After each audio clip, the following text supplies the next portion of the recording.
The air in the atrium of the Museum of Metropolitan Art was thick with the scent of money and ambition, a heady perfume of power that Alexander Price inhaled like oxygen. Light from the vaulted glass ceiling refracted through 1,000 champagne flutes, scattering diamonds across the polished marble floor. He stood at the epicenter of it all, a king in his court, his hand resting possessively on the small of a woman's back. She was not his wife. Her name was Selina Hart, and she was a masterpiece of modern engineering, all sharp, symmetrical beauty and lethal confidence. Her laughter, a tinkling sound as crisp as the vintage Dom Perignon they served, drew the eyes of every man in the room.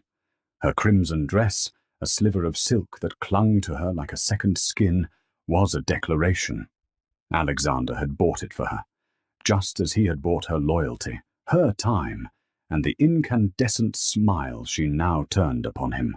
To new beginnings, a voice slurred beside him. It was Marcus Thorne, a tech billionaire whose company Alexander's firm had recently acquired, in a move the financial press had called both hostile and brilliant. Alexander raised his glass, the crystal cool against his fingertips.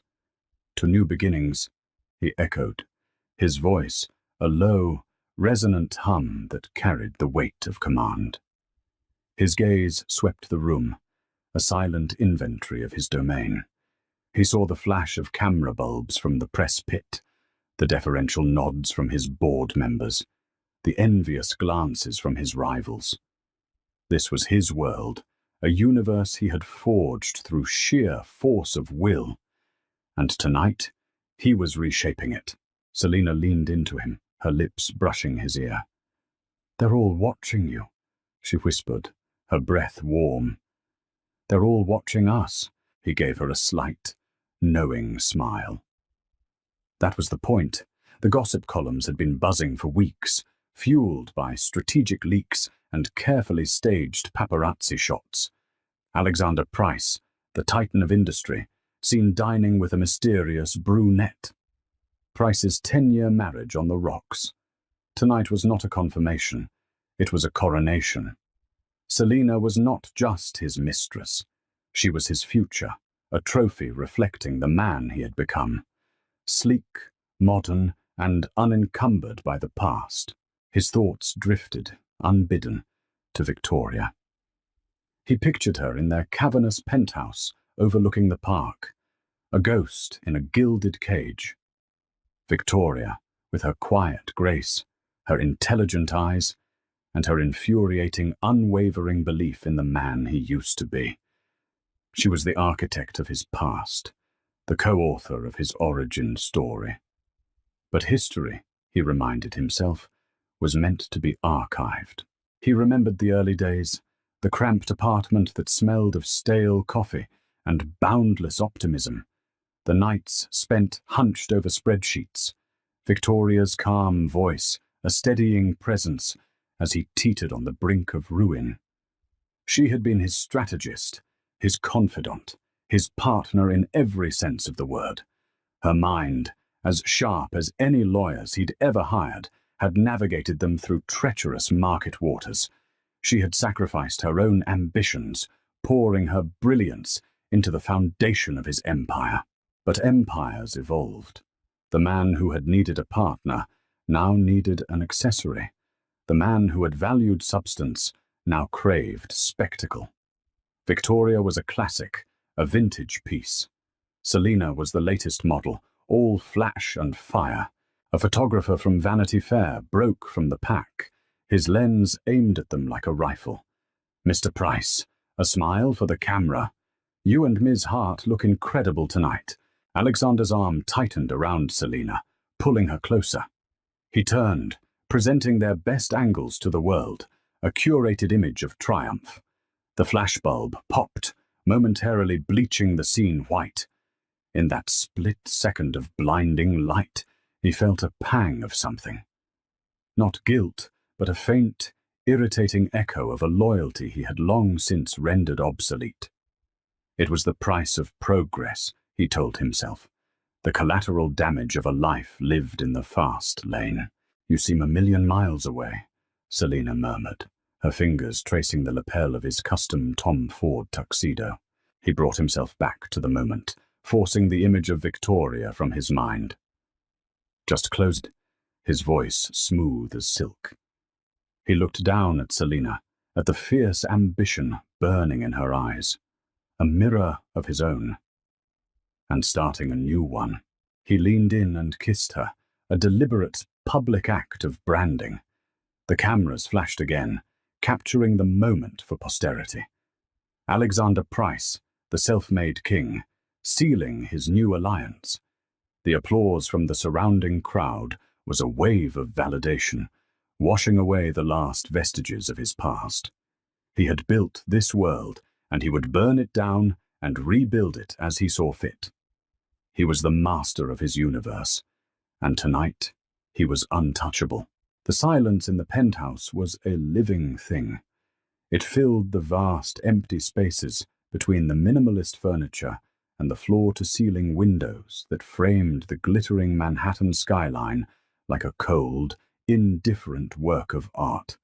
This was the home Victoria had designed, a sanctuary of clean lines and muted colors meant to be a refuge from the city's chaos. Now it felt like a mausoleum, a monument to a life that was already over. She stood before the window, her reflection a pale, ethereal figure against the backdrop of 1,000 distant lights. Her hand rested on the gentle swell of her abdomen, a protective, instinctive gesture. 5 months. 5 months she had carried their child, a secret she had been waiting for the perfect moment to reveal. A quiet dinner, a way that felt increasingly like a fantasy. A faint vibration from the marble-topped island drew her attention. Alexander's iPad, left behind in his haste to attend the gala. It lit up with a notification, a news alert from the Financial Times. Her finger hovered over the screen before she unlocked it with a muscle memory that felt like a betrayal of herself. The screen filled with an image from the gala. Alexander, looking impossibly handsome and powerful, his arm wrapped around a woman in a striking crimson dress. The headline read, "Alexander Price and marketing executive Selina Hart make a stunning debut at the Met Gala for a cause." Debut. The word was a punch to the gut, swift and brutal. It wasn't a rumor. It wasn't a sordid, fleeting affair. It was a debut, a public declaration. Her mind reeled back 10 years, to another city, another life. Their first office had been a corner of their tiny walk-up apartment in Palo Alto. The air, thick with the smell of instant ramen and ambition, had crackled with energy. He had the vision, the raw, untamed charisma. She had the strategy, the quiet, methodical brilliance that turned his chaotic ideas into viable business models. She remembered the night before his first major pitch to investors. He had been a nervous wreck, pacing the worn linoleum floor, convinced he would fail. She had stayed up with him until 3 a.m., rewriting his presentation, coaching him on his delivery, her calm belief in him a shield against his own self-doubt. "You're not selling them a product, Alex," she had told him, her hand on his. "You're selling them a future. Our future." He had gotten the funding, and as his company, Price Industries, grew from a fledgling startup into a global behemoth, she had remained his shadow partner. It was her analysis that identified the market gap that led to their first billion-dollar acquisition. It was her legal acumen, honed from years of poring over contracts, that saved them from a catastrophic lawsuit. She had been the architect, working silently in the background. She had believed in their partnership, in the sacred, unspoken pact they had made. A sudden, sharp kick from within brought her back to the present. The baby. Their baby. A wave of nausea, sharp and acidic, rose in her throat. This child, conceived in what she had believed was a moment of renewed intimacy after a difficult year, was now a symbol of her profound, catastrophic naivety. She sank onto one of the cold leather bar stools, her body trembling. The woman in the photo, Selina Hart, was young, vibrant, a perfect accessory for the man Alexander had become. Victoria looked at her own reflection again. She saw the faint shadows of fatigue under her eyes, the gentle softening of her features. She was 32, a woman on the cusp of motherhood, a woman who had invested her entire adult life in a man who was now publicly discarding her like a corporate asset that had ceased to perform. The betrayal was not just emotional, it was a strategic dismantling of her life's work. Every sacrifice, every late night, every choice she had made to support him now felt like a foolish, reckless gamble. She had helped him build an empire, and in return, he had rendered her obsolete. Her grief, a tidal wave of pain, threatened to drown her. But beneath the surface of the hurt, something else was stirring. It was a cold, hard ember of the woman she had been before him, the sharp, analytical strategist who saw the world not as a place of emotion, but as a chessboard. He had made his move, a bold, public play designed to intimidate and overwhelm her. He expected her to crumble, to retreat, to accept a quiet, generous settlement and disappear. He had forgotten who she was. He had forgotten that she knew where all the bodies were buried. Because she had been the one who helped him bury them. She stood up, her movements slow and deliberate. She walked to her home office, a sleek, glass-enclosed space that overlooked the city. She sat down at her desk, the cool surface of the mahogany a grounding force. Her hands, no longer trembling, moved with purpose across the keyboard. She wasn't just a wife. She wasn't just a mother-to-be. She was a strategist. And the man she had created, she could also destroy. The game had been set. And Victoria Price, for the first time in a decade, was playing for herself. The illusion was shattered. The reckoning was about to begin. The days that followed the gala were a masterclass in psychological warfare. Alexander operated with the detached precision of a surgeon excising a tumor. He did not call. He did not come home. Instead, he communicated through his assistant, a brisk, efficient woman who spoke in the clipped, impersonal tones of a corporate press release. Mr. Price has arranged for your personal belongings to be moved to a secure, climate-controlled storage facility of your choosing, the email read. He has also instructed his financial advisor to deposit a sum of 7 figures into your personal account to cover any immediate expenses. It was a severance package, a golden parachute from a 10-year marriage. Victoria read the words on her screen, a bitter laugh escaping her lips. He thought he could buy her silence, her compliance. He was treating their divorce like to be bought out, not the co-founder of the entire enterprise. From his perspective, it was a clean, logical transaction. He was in St. Bart's with Selina, a trip he hadn't even bothered to conceal. Victoria had seen the charge on their joint Amex account, a private villa at Eden Rock, 2 first-class tickets on a private jet, a reservation for 2 at a Michelin-starred restaurant. He was building his new life on the ashes of their old one, and he expected her to simply sweep away the debris. He saw Victoria as an emotional, irrational creature, soon to be further incapacitated by pregnancy and heartbreak. He anticipated tears, recriminations, a messy, drawn-out battle that he could easily win with his army of lawyers and his bottomless fortune. He had underestimated her, a fatal error he would not realize until it was too late. While Alexander was sunning himself in the Caribbean, Victoria was in her own war room. The penthouse, once a symbol of her gilded cage, had become her strategic command center. The initial shock had receded, replaced by a cold, crystalline fury that sharpened her mind and focused her will. She started where she always did, with the data. For a decade, she had been the keeper of Alexander's secrets, the one who knew the intricate, often shadowy web of his financial dealings. He had grown arrogant, careless, believing himself to be invincible. He had forgotten that she still had the keys to the kingdom. Her first move was to hire a lawyer, not one of the slick, high-profile divorce attorneys who advertised in glossy magazines, but a legend, a ghost in the legal world. Edmund Hale was a man in his late 60s, a brilliant, semi-retired strategist, known for his discretion and his ruthless, surgical approach to corporate litigation. He rarely took on new clients, but a mutual acquaintance, a man whose career Victoria had once saved with a piece of off-the-record advice, made the introduction.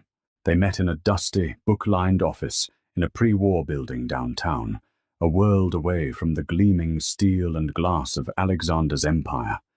Hale, with his piercing blue eyes and his shock of white hair, listened without interruption as Victoria laid out the situation, her voice calm and measured. "He thinks this is a divorce," she said, her hands folded neatly on the desk. "He's wrong. This is a corporate dissolution, and I am a founding partner seeking my equity." A slow, appreciative smile spread across Hale's face. "He has no idea what's coming, does he?" "He's forgotten who I am," Victoria replied. "I'm here to remind him." With Hale's guidance, she's the cloud accounts, the digital breadcrumbs of their life together. Alexander, in his arrogance, had not bothered to change the passwords. He had not imagined she would have the inclination or the nerve to look. She worked methodically, fueled by black coffee and a righteous anger that burned away her fatigue. She unearthed a network of shell companies, registered in the Cayman Islands and Panama, that Alexander had been using to siphon money from Price Industries. Millions of dollars, disguised as consulting fees and marketing expenses, had been funneled into these offshore accounts. And then she found the link. The beneficiary of one of the largest shell companies, a corporation named Hart Holdings, was Selina Hart. He wasn't just sleeping with her, he was financing her. He had used corporate funds to buy her a multi-million-dollar apartment, to lease her a Maserati, to fund a lavish lifestyle that was now being flaunted in the pages of tabloids. To underwrite his affair. The final piece of the puzzle, the digital dagger to the heart, came late one night. Victoria was cross-referencing wire transfers with travel itineraries when she found it. A receipt from a high-end jeweler in Geneva, dated 3 months prior. It was for a custom-designed diamond necklace, a breathtakingly expensive piece called Le Nouveau Départ, the new beginning. The delivery address was Selina Hart's apartment. The payment had been made from an account belonging to Price Industries, funneled through 2 shell corporations before landing with the jeweler. Victoria stared at the receipt on her screen, the elegant script a mockery of everything she had believed in. Le Nouveau Départ. He had been planning his new beginning on her watch, using thereby a gift for his mistress. The pain was a physical blow, a white-hot agony that seared through her. But as she looked at the evidence, the wire transfers, the fake invoices, the damning receipt, the pain was forged into something harder, something sharper. It was the weapon she needed. She downloaded everything, creating multiple encrypted backups. The files were a ticking time bomb, a meticulously documented account of Alexander's fraud, theft, and betrayal. He had started a war, confident in his power, his wealth, and his control. But he had made a critical mistake. He had left the most dangerous weapon in the hands of his enemy. He had left her with the truth. And Victoria was about to use it to burn his world to the ground. The invitation arrived via a sleek, black-liveried courier. It was thick, cream-colored cardstock, the embossed gold lettering announcing the annual Price Industries Foundation Charity Ball. It was the social event of the season, a night where the city's elite gathered to celebrate philanthropy while engaging in the more serious business of power brokering. It was Alexander's crown jewel, the ultimate symbol of his public largesse and corporate dominance. Victoria held the invitation in her hand, the sharp corners digging into her palm. Her name was printed next to his, a relic of a life that no longer existed. Mr. Alexander and Mrs. Victoria Price request the pleasure of your company. His office had clearly forgotten to update the mailing list. Or more likely, they hadn't dared to remove her without his direct command, a command he had been too busy in St. Bart's to give. A slow, dangerous smile touched her lips. It was perfect. A stage already set, an audience already assembled. In the weeks since her discovery, Victoria had moved with the silent, deadly efficiency of a predator. Her days were a blur of encrypted calls with Edmund Hale, clandestine meetings with a forensic accounting team he had hired, and long nights spent piecing together the labyrinth of Alexander's deceit. Her grief had been transmuted into fuel. The pregnancy, once a source of vulnerability, was now her armor. Every kick from her unborn son was a reminder of what she was fighting for. Not just for herself, but for the child who deserved to be born into a world free of his father's lies. The evidence is ironclad, Hale had told her in their last meeting, his voice grimly satisfied. He had spread the documents across his mahogany desk, the wire transfers, the falsified invoices, the deeds to properties bought in Selina's name with corporate funds. This isn't just grounds for divorce. This is mail fraud, wire fraud, and embezzlement. We have enough to interest not only the SEC, but the district attorney's office. Victoria had looked at the mountain of evidence, the paper trail of her husband's betrayal. I don't just want to divorce him, Edmund, she had said, her voice low and steady. I want to dismantle him. Hale had given her a long, appraising look. The gala is in 2 weeks, he had said, a glint in his eye. A public forum. It would be theatrical. He loves the theatre, Victoria had replied. Let's give him a night to remember. Meanwhile, Alexander had returned from the Caribbean, tanned, rested, and radiating an aura of untouchable power. He had moved into a suite at the Four Seasons, holding court in the hotel's power broker bar, seemingly oblivious to the storm gathering on the horizon.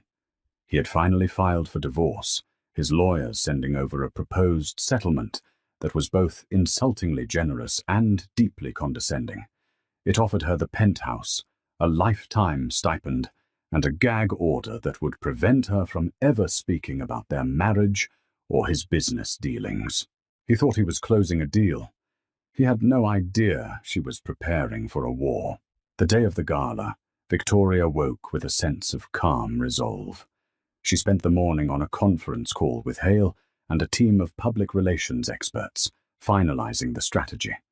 The plan was audacious, a multi-pronged attack designed to strike at the very foundations of Alexander's power. Hale had prepared 2 packages.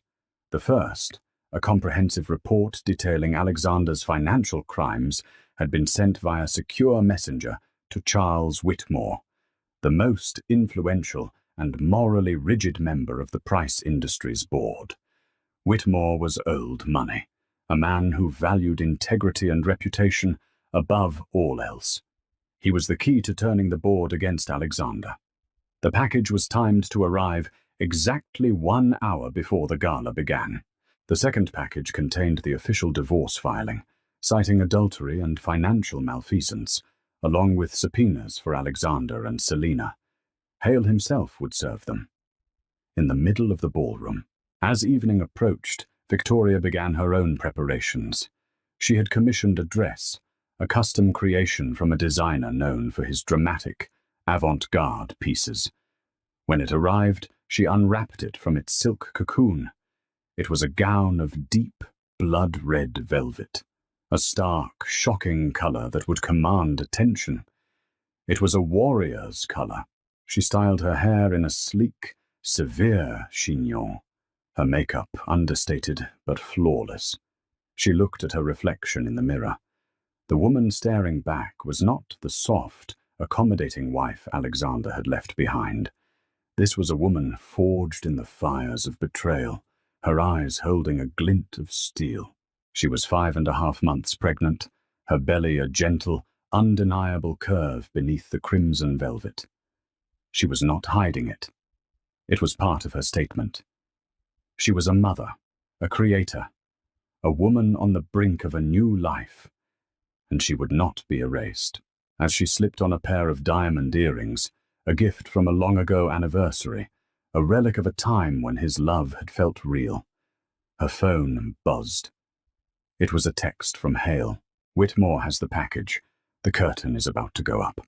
Victoria took a deep breath, her hand resting on her child.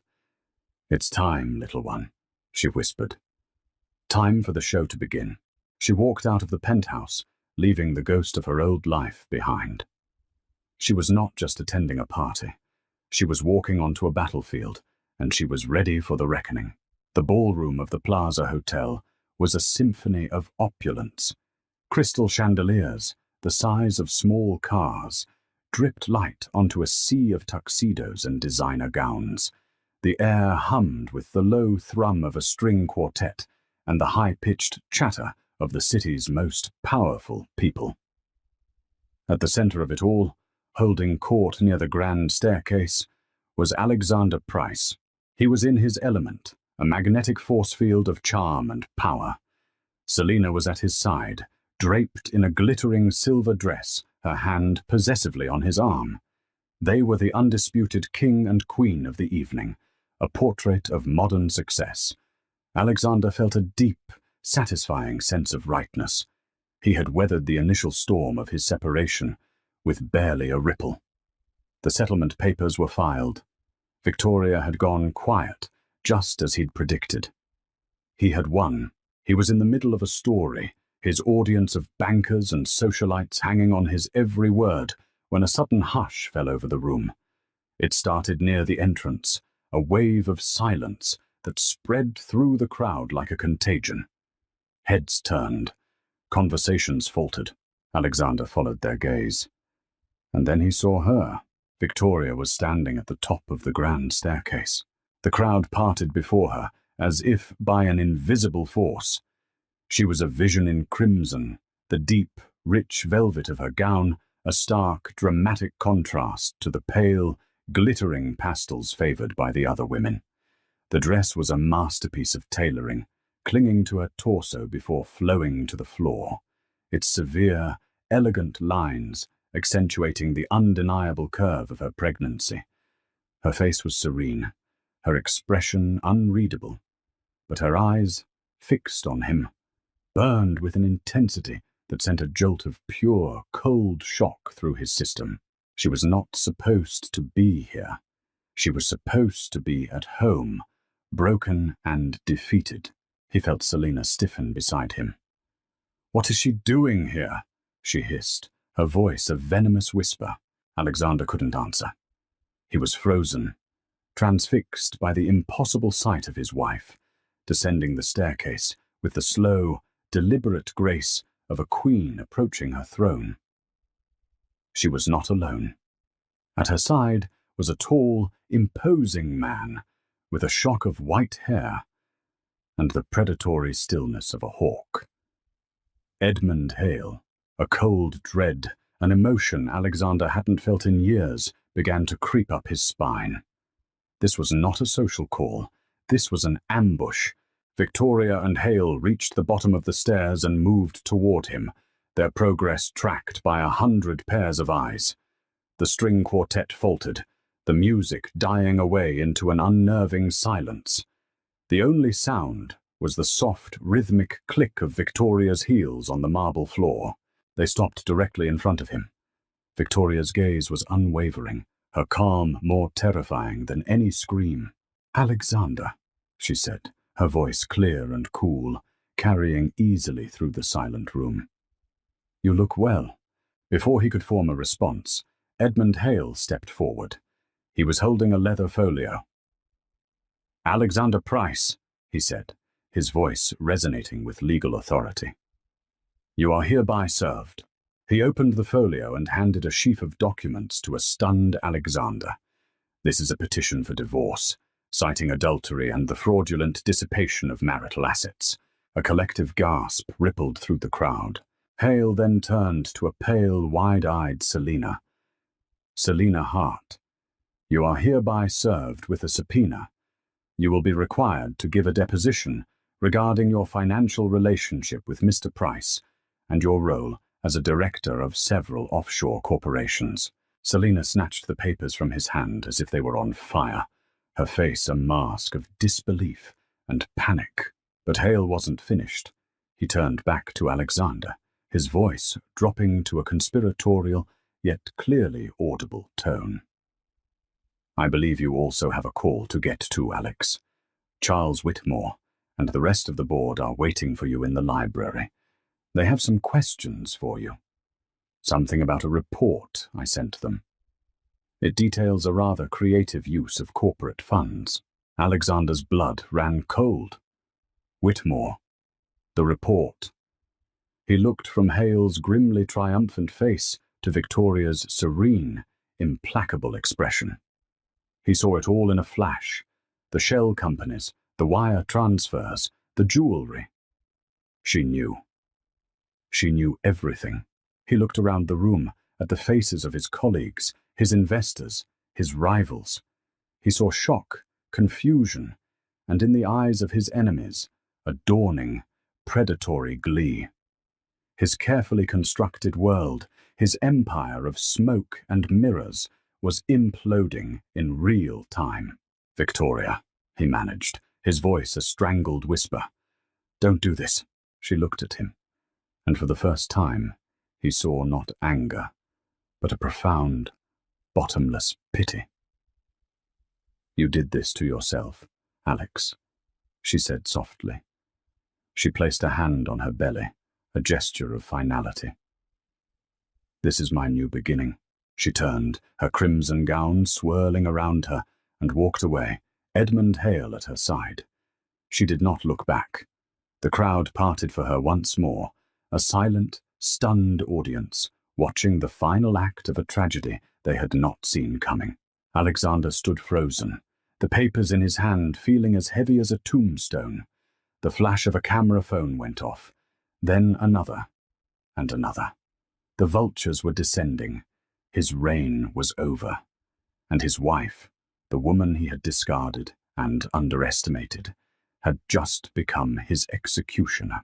The library of the plaza was a somber, wood-paneled room that smelled of old leather and new money. Tonight, it felt like a courtroom. The board of Price Industries was assembled around the long, polished table, their faces grim, their silence a heavy, suffocating blanket. At the head of the table sat Charles Whitmore, his patrician features set in a mask of cold fury. In his hands, he held the report. Hale's report. Victoria's report. Alexander walked into the room, the whispers and stares of the gala guests following him like a shroud. The door clicked shut behind him, sealing him in with his judges. "Alexander," Whitmore began, his voice devoid of its usual warmth. "We have read this document. It makes some very serious allegations." "Charles, this is a private matter," Alexander started, trying to project an aura of calm, of control. "A bitter divorce. My wife is emotional." Whitmore's eyes flashed with contempt. "Emotional? This report contains account numbers, wire transfer confirmations, and incorporation documents for shell companies. It details the embezzlement of over $50 million of corporate funds. This is not emotion, Alexander. This is evidence." He slid a copy of the report across the table. Alexander's eyes scanned the first page, a summary of his crimes laid out in cold, black and white print. He saw the name Hart Holdings, The transfers to the Geneva jeweler, the purchase of Selina's apartment. It was all there. Meticulous, undeniable. The work of a master strategist. The work of Victoria. The report alleges relationship with Miss Hart, another board member, a stern woman named Eleanor Vance, said, her voice dripping with disdain. Is this true? Alexander's mind raced, searching for a way out, an angle, a lie. But there was none. He was cornered, trapped in a cage of his own making. There are complexities, he began, his voice faltering. The only complexity I see, Whitmore cut in, his voice like ice, is that you have exposed this company to catastrophic legal and financial risk. You have betrayed our trust. You have betrayed your fiduciary duty. The SEC will be launching a formal investigation by morning. The DA's office will not be far behind. Alexander looked at the faces around the table. He saw no allies. He saw only men and women who had once revered him, now looking at him as if he were a disease. He had built this company from nothing, dragged it to the top of the world with his bare hands, and now they were taking it from him. In light of these revelations, Whitmore continued, his voice heavy with finality, the board has held an emergency vote. We have voted unanimously to demand your immediate resignation as CEO and chairman of Price Industries. If you refuse, we will have you removed, publicly. The words hit him with the force of a physical blow. Resignation. It was a death sentence. His company, his identity, his life's work. Gone. You can't, he whispered, the words catching in his throat. We can and we have, Whitmore said, standing up, a clear signal that the meeting was over. The king is dead, Alex. You would do well to remember that. The board members filed out of the room, none of them meeting his eye. Alexander was left alone in the silent library, the report lying on the table like an epitaph. He stumbled out of the hotel through a side entrance, avoiding the glare of the cameras and the baying of the press. He got into his car, his hands trembling as he gripped the steering wheel. He drove aimlessly through the city streets, the glittering lights of his kingdom now seeming to mock him. His phone buzzed incessantly. His lawyer, his PR team, his assistant. He ignored them all. There was only one person he wanted to talk to, one person who could explain the sheer, cataclysmic totality of his ruin. He drove to the penthouse, using his old key, half expecting it not to work. But it did. The apartment was dark and silent. He called her name. Victoria, no answer. He walked through the rooms, a ghost in his own home. Everything was as he remembered it. Yet everything was different. It was no longer his. He found her in the living room. She was collapsed on the sofa, her crimson gown pooled around her like a pool of blood. One hand was clutching her belly, her face pale and contorted in pain. The empty glass from which she had been drinking water had fallen from her other hand and lay shattered on the floor. Victoria! He rushed to her side, his own ruin forgotten in a surge of pure, primal fear. He knelt beside her, his hand hovering over her, afraid to touch her. Victoria, what's wrong? She opened her eyes, her breath coming in shallow gasps. The baby, she whispered, a single tear tracing a path through her makeup. Something's wrong. He saw a smear of blood on the light-colored sofa beneath her. Panic, cold and absolute, seized him. He scooped her up into his arms, her body surprisingly light. He ran from the apartment, a desperate, broken man, his entire world reduced to this single, terrifying moment. The empire was gone. The money was gone. All that was left was the woman he had destroyed and the child he was about to lose. The hospital corridor was a sterile, white purgatory. The air smelled of antiseptic and fear. Alexander sat on a hard plastic chair, His tuxedo wrinkled, his face pale with exhaustion. The adrenaline of the past few hours had worn off, leaving behind a hollow, aching void. He had been here for hours, watching the rhythmic dance of nurses and doctors, their faces grim and professional. They spoke to him in hushed, clinical tones, using words he didn't understand. Placental abruption, fetal distress, emergency procedure.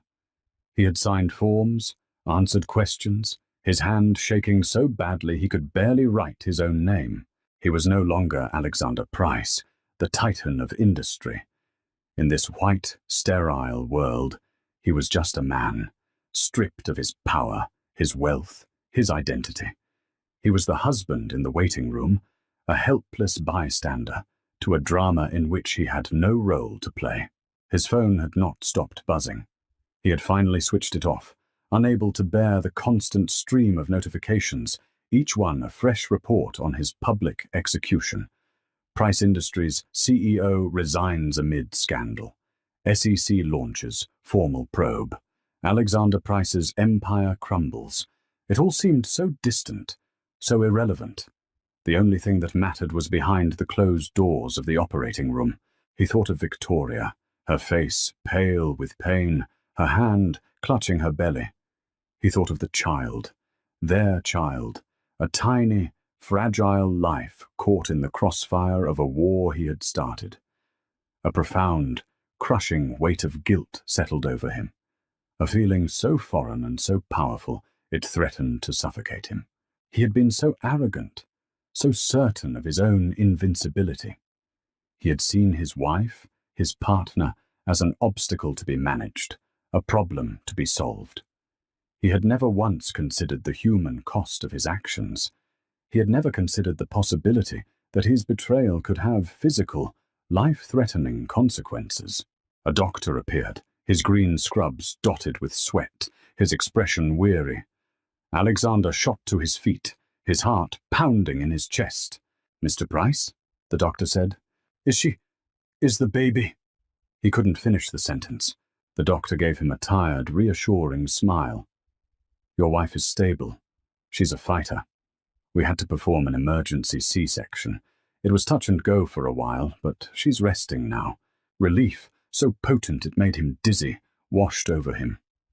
"And the baby? You have a son," the doctor said. "He's premature, and he's in the NICU, but he's breathing on his own. He's a fighter, just like his mother. A son."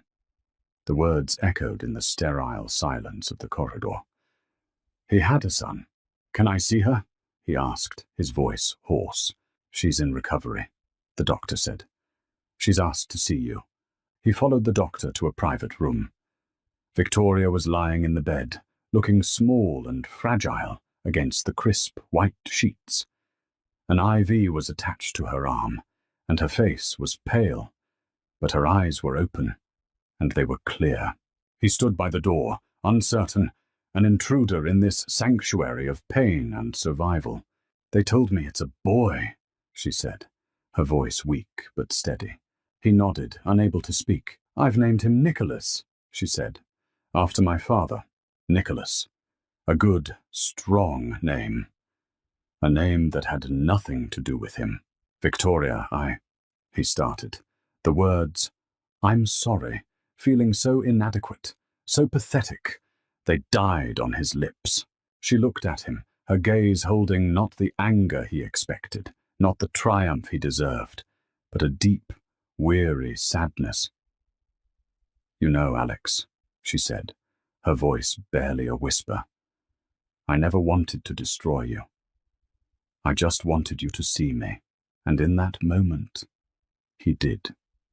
He saw the woman he had fallen in love with, the brilliant, passionate partner who had believed in him when no one else did. She had made, the love she had given to freely. He saw everything he had thrown away in his blind, arrogant pursuit of more. The doctor said the stress, the shock. It caused this, she continued, her eyes never leaving his. They said we were lucky. We almost lost him. The weight of his actions, the full, terrible consequence of his betrayal, crashed down on him. He had almost killed his own son. Tears, hot and shameful, welled in his eyes.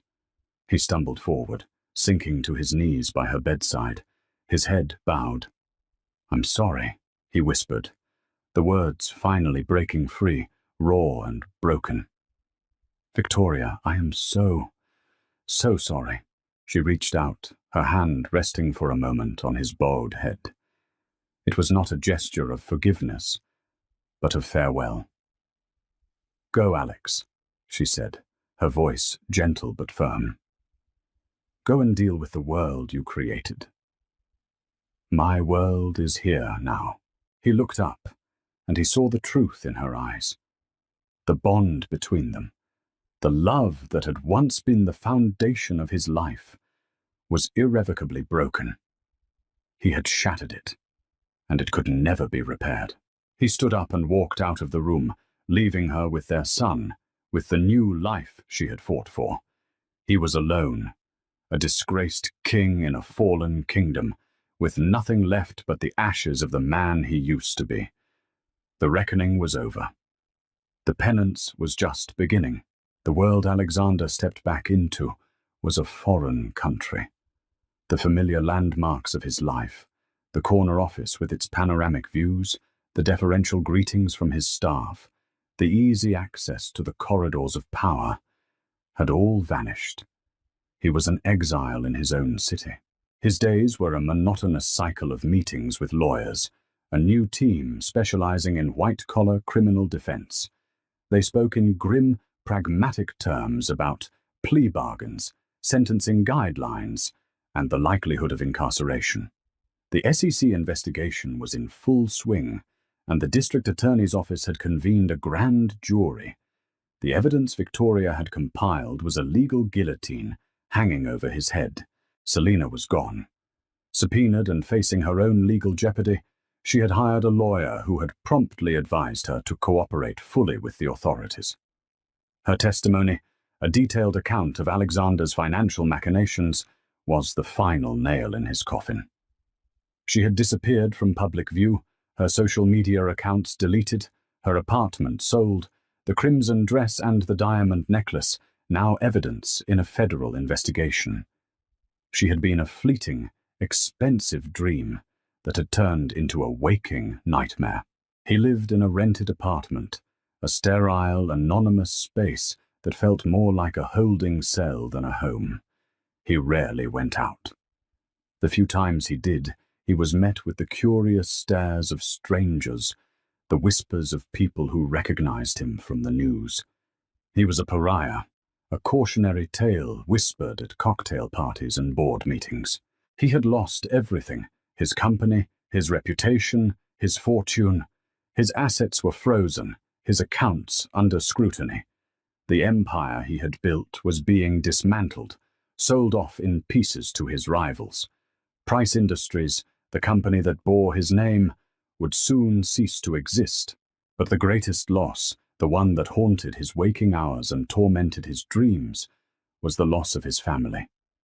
He had a son he had never held, a son he only saw in the grainy pictures Victoria's lawyer sent as a professional courtesy. Nicholas Price, a tiny, perfect child, growing stronger each day in the NICU, oblivious to the ruin his father had wrought. He thought of Victoria, of her strength, her resilience, her quiet, unshakable dignity. He had tried to break her, and instead, she had been reborn. He followed the news of her new life with a kind of masochistic obsession. She had used a portion of her settlement, a settlement she had dictated the terms of, a fraction of what she was truly owed, but enough to secure her independence, to launch a foundation, the Victoria Collins Foundation, dedicated to supporting female entrepreneurs and promoting ethical business practices. She had reclaimed her maiden name, shedding the last vestiges of her life with him. She was no longer Mrs. Alexander Price. She was Victoria Collins, a name that was quickly becoming synonymous with integrity and empowerment. She was a symbol of survival, a phoenix risen from the ashes of his betrayal. One evening, unable to bear the suffocating silence of his apartment, he found himself driving, his car moving on autopilot until he was parked across the street from the hospital. He watched the lights in the windows, imagining Victoria in one of those rooms, holding their son, her world complete, her life moving forward. He was a ghost, haunting the edges of a life he had forfeited. He had had it all: a brilliant, loving partner, a child on the way, an empire at his feet. And he had traded it all for a cheap, glittering illusion. The truth, in the end, was simple and brutal. He had not been destroyed by Victoria, or the board, or the SEC. He had been destroyed by his own hubris, by the gaping, insatiable void in his own soul that he had tried to fill with money and power and the adoration of a world he no longer belonged to. He started the car and drove away, the hospital shrinking in his rearview mirror. There was no going back. There was no forgiveness. There was only the long, empty road ahead, and the ghost of the man he might have been. The first gala for the Victoria Collins Foundation was held not in a grand, old-world ballroom, but in a modern, light-filled art gallery in Chelsea. The space was vibrant and alive, filled with the buzz of new ideas and the energy of a new generation of leaders. There were no aging titans of industry, no jaded socialites. The guests were young, hungry entrepreneurs, artists, activists and thinkers. The very people Victoria's foundation was created to support. Victoria stood near the entrance, greeting her guests with a warm, genuine smile. She wore a simple, elegant navy blue dress, her only jewelry a delicate silver locket. She was not the woman in the crimson gown, the avenging angel of a public reckoning. She was a woman at peace, a woman who had found her purpose. Her son Nicholas, now a healthy, thriving 6-month-old, was at home with his nanny. He was the center of her universe, a source of joy so profound it eclipsed the shadows of her past. She was a mother, a CEO, a philanthropist. She was the architect of her own life, and she was building it on a foundation of integrity and strength. Edmund Hale was there, a proud, paternal figure at her side. Charles Whitmore had also come, his presence a quiet endorsement from the old guard. He approached her, his expression one of deep, sincere respect. "Victoria," he said, taking her hand. "What you have built here, it's remarkable, a testament to your character." "Thank you for coming, Charles," she said. "It means a great deal. The world needs more people like you," he said, his gaze sweeping the room. "And fewer people like him." She knew who he meant. Alexander was a ghost, a name whispered in the past tense. He had pleaded guilty to 2 counts of fraud, avoiding a lengthy trial in exchange for a reduced sentence. He was serving 3 years in a minimum security federal prison. His name, once a symbol of power, was now a byword for disgrace. Later in the evening, Victoria took the stage to address her guests. A hush fell over the room as she approached the podium. She looked out at the sea of faces, and she saw not an audience, but a community. "I started this foundation," she began, her voice clear and strong, "because I believe in the power of a new beginning. I believe that our greatest strength is not found in our successes, but in how we rise from our failures. It is in the moments when we are broken that we discover who we truly are." She paused, her hand instinctively going to the locket at her neck. "Many of you know my story. You have read the headlines. But that story is not about betrayal or revenge or the fall of an empire. It is a story about resilience. It is about the quiet, unwavering strength that lies within each of us, waiting to be discovered. My new beginning," she continued, a soft smile on her lips, "is my son.